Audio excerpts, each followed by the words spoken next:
আপনার ধৈর্য, আপনার ভদ্রতা, আপনার শক্তি হোক, কিন্তু তা যেন কখনোই আপনার দুর্বলতা না হয়ে পড়ে।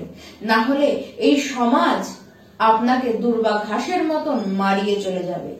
যেমন দুর্বাঘাস সে কোনো প্রতিবাদই করতে পারে না, তেমনি কি আপনি নিজে একটি প্রতিবাদহীন নিস্তেজ জীবন বেছে নিতে চান? নমস্কার, আমি পূবালী গুহ শাস্ত্রী, আপনারা দেখছেন the star of astrology channel.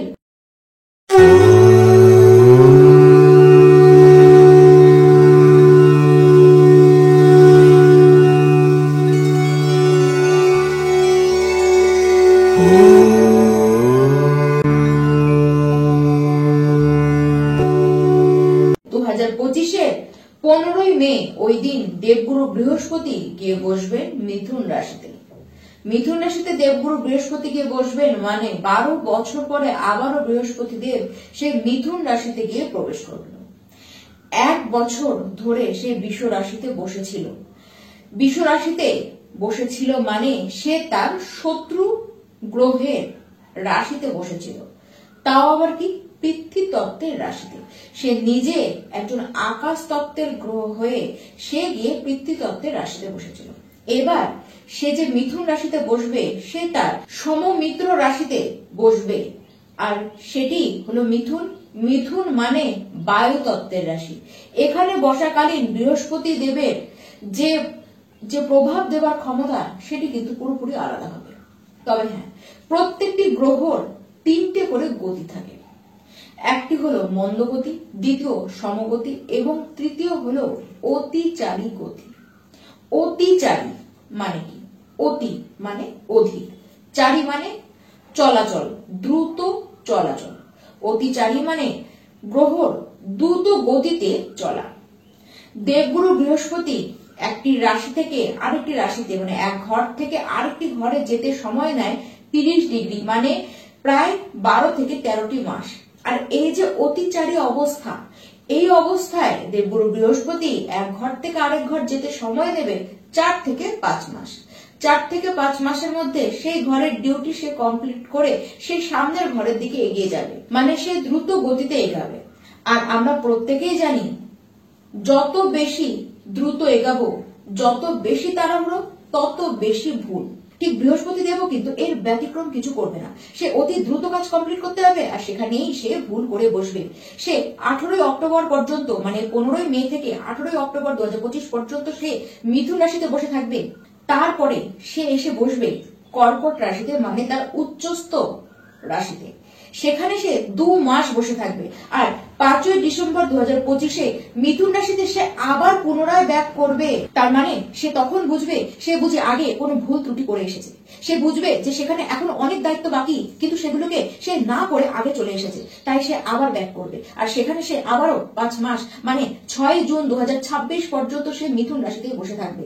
এবার এই যে মিথুন রাশিতে বসবে বা এই যে কর্কট রাশিতে গিয়ে যাবে, এই যে অতিচারী সময়, এই সময় প্রত্যেকটি রাশি কি প্রভাব পাবে, কারণ প্রত্যেকটি রাশি এর প্রভাব কিন্তু নিজেদের লাইফের সাথে দেখতে পারে। 2025-এর 15ই মে বৃহস্পতিদেব মিথুনে, এর মানে সিংহ রাশি আপনাদের একাদশ ঘরে বৃহস্পতিদেব 12 বছর পরে আবারও প্রবেশ করবে। এবার যে একাদশ ঘরে প্রবেশ করছেন, এই যে অতিচারী গতিতে বৃহস্পতিদেব প্রবেশ করছেন, তার যে প্রথম পর্যায় মানে প্রথম যে 5টি মাস, সেই 5 মাসে সিংহ রাশি আপনাদের জীবনে কি কি ঘটবে, সবার আগে কি ঘটবে, সবার আগে যেটি হবে সেটি হলো ইচ্ছে পূরণ হবে। এমন ইচ্ছে পূরণ হবে যেটি আপনাদের কল্পনাতেও ছিল না, আদৌ জানতেন না ইচ্ছেটি পূরণ হবে কি হবে না, বা যদি হয়ও অন্তত বছর খানিক লাগবে, তারপরে গিয়ে যদি ইচ্ছেটি পূরণ হতো বা সেই ইচ্ছে অতকাল ওয়েট করতে হবে না, 5 মাসের মধ্যেই পূরণ হয়ে যাবে। লাভ তো প্রচুর পাবেন, আর্থিক লাভ আপনারা প্রচুর পাবেন, যতটা কল্পনা করেছেন তার বাইরে আপনারা পাবেন। তবে হ্যাঁ, এই যে তাড়াহুড়ো, এই তাড়াহুড়োর কারণেই তাড়াহুড়ো ছোটেই হবে কি ভুল হবে। এই সময় একটি বিষয় খেয়াল রাখুন যে আপনারা কোনো জিনিস যদি বেচতে চান, সেখান থেকে যতটা অর্থ আপনাদের পাবার কথা ততটা পাচ্ছেন কি? লাভ যতটা পাবার কথা তার থেকে কি কম পাচ্ছেন? সেটিকে দেখে নিন। যদি তা হয়, অর্থ যদি কম পান, যদি এরকম মনে হয় যে অর্থ আপনার আরো বেশি পাবার কথা, থেমে যান, পরে করুন। কারণ তাড়াহুড়ো করে যদি না করেন তাহলে যা চিন্তা করেছেন তার থেকে অনেক বেশি আপনারা পাবেন। কেবলমাত্র ভুল কোনো সিদ্ধান্ত নিতে যাবেন না, তড়িঘড়ি কোনো কাজ করতে যাবেন না। নতুন নতুন ব্যবসার সাথে যুক্ত হবার আপনারা কিন্তু চান্স পাবেন। নতুন পার্টনারশিপের ব্যবসা আপনারা খুলতে পারেন। পার্টনারশিপের ব্যবসা যারা করছেন তারা কিন্তু লাভ পাবেন।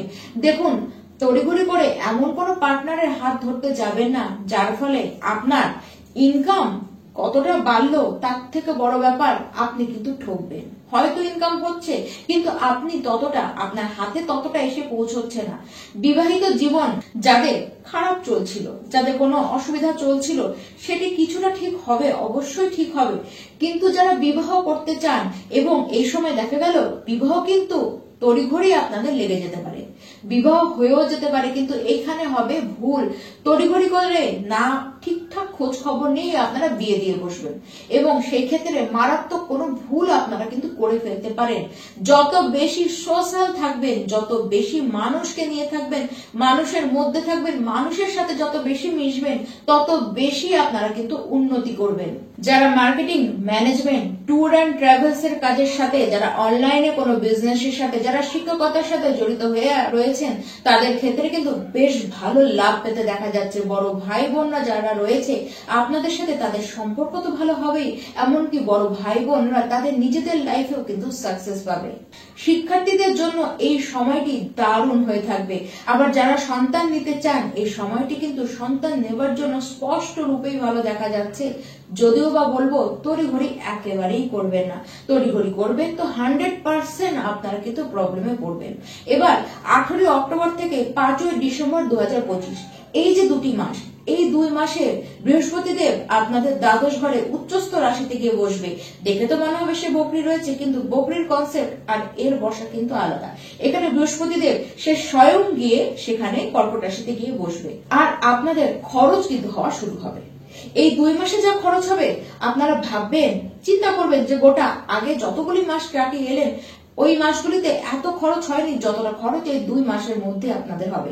দেখুন, বিদেশি কোম্পানিতে আপনারা জব পেতে পারেন, বা বিদেশি কোম্পানি থেকে লাভ, বা বিদেশি মুদ্রা থেকে আপনারা কিন্তু লাভ করতে পারেন। এই সময় শরীরের বিষয়ে একটু সতর্ক হবার দরকার রয়েছে। দেখুন, খরচ তো বললাম, খরচ তো আপনারা করবেন।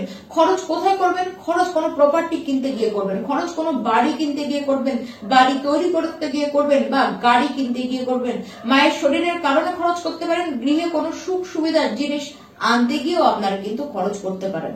খরচ তো অনেক ক্ষেত্রেই হতে দেখা যাচ্ছে। কম্পিটিশনে অবশ্যই পার্টিসিপেট করুন, কম্পিটিশনে পার্টিসিপেট করবেন, জবও আপনাদের হবার চান্স কিন্তু এই 2 মাসের মধ্যে প্রচন্ড আকারে দেখা যাচ্ছে। তবে হ্যাঁ, কোনোভাবেই কোনো ঝামেলায় আপনারা জড়াতে যাবেন না, বিশেষ করে আইনি ঝামেলায় তো একেবারেই নয়। লোন নেবার যাদের ইচ্ছা রয়েছে আপনারা নিতেই পারেন। যারা অকাল্ট নিয়ে চিন্তা ভাবনা করছেন, পড়াশোনা করবেন, যারা গুপ্ত কোনো এজেন্সিতে কাজ করেন, গুপ্ত বিদ্যার সাথে যারা যুক্ত হতে চান, যারা নিজেরা রিসার্চ করছেন, প্রত্যেকের জন্য এই সময়টি কিন্তু উন্নতির হয়ে থাকবে। বিদেশের ভ্রমণের ক্ষেত্রেই বলুন বা গুরুজনদের স্বাস্থ্যের কারণেই বলুন, খরচ আপনাদের হতে দেখা যাবে। তবে খরচ যেমন হবে, অর্থ কিন্তু দ্বিগুণ হারে আপনাদের হাতে আসবে। এবার এই যে 5 ডিসেম্বর 2025 থেকে 6 জুন 2026, এই যে 5 মাস, এই 5 মাসে বৃহস্পতিদেব পুনরায় সে আবার আপনাদের একাদশ ঘরে মানে মিথুন রাশিতে গিয়ে প্রবেশ করবে। এখানে তার মনে হবে বুঝি সে আগে কাজ ফেলে রেখে এসেছে, সে কিছু পেন্ডিং ওয়ার্ককে কমপ্লিট করার জন্য আবার পুনরায় ব্যাক করবে। সে নিজের ভুলগুলিকে ঠিক করবার জন্য আবার সে ব্যাক করবে। সে এবার কাজগুলিকে কমপ্লিট করবে, যেগুলি তাড়াহুড়ো করে সে নষ্ট করেছে, এবার সূক্ষ্মভাবে সেই কাজগুলিকে কমপ্লিট করবে যেগুলি সে করেনি, আর যেগুলি সে ভুল করেছে সেগুলিকেও কিন্তু সে এবার নিজে থেকেই শুধরে নেবে। দেখুন, যারা বিবাহ করতে চান বা যাদের বিবাহের জন্য পাত্র দেখেছেন বা পাত্রী দেখেছেন কিন্তু ভুল পাত্রস্থ বা ভুল পাত্রস্থ করতে চলেছিলেন, সেই ক্ষেত্রে এইখানে এসে, এই পর্যায়ে এসে কিন্তু সেটি ঠিক হবে। যদি কোনো ডিসিশন নিতে গিয়েছেন এবং সেটি ভুল, শিক্ষা ক্ষেত্রেও হতে পারে, নিজেদের ব্যবসার ক্ষেত্রেও হতে পারে, নিজেদের লাইফের ক্ষেত্রেও কিন্তু হতে পারে, সেই ভুল সিদ্ধান্তকে এবার এসে কিন্তু ঠিক করবেন। সমস্ত ক্ষেত্রে সফলতা পাবেন তো অবশ্যই, সেটি আগেও পাবেন, কিন্তু এই যে লাস্টের 5 মাস, এই 5 মাসে যা সফলতা পাবেন তা কিন্তু একেবারে নিখুঁত আপনারা পাবেন। প্রত্যেকটি সময় আর্থিক লাভ কিন্তু আপনাদের একই রূপে দেখা যাবে। কেবল মধ্যের যে 2টি মাস সেই সময় খরচের মাত্রাও কিন্তু বাড়বে। অবশ্যই সিংহ রাশির ব্যক্তি এই সময় এই যে বৃহস্পতিদেব অতিচারী গতিতে যাচ্ছেন তার পূর্ণ লাভই আপনারা পাবেন। অবশ্যই তার সাথে আপনারা বিষ্ণু সহস্রনাম প্রত্যেকটি সিংহ রাশির ব্যক্তি আপনারা প্রত্যেকটি দিন একবার করে অন্তত জপ করুন। আর অবশ্যই আপনাদের যারা গুরুজনরা রয়েছে এবং আপনার যে গুরুদেব রয়েছে তাকে অবশ্যই সম্মান করুন। গুরুর যে গুরু মন্ত্র রয়েছে সেই মন্ত্রকে নিত্য দিন আপনারা জপ করতে থাকুন। নমস্কার।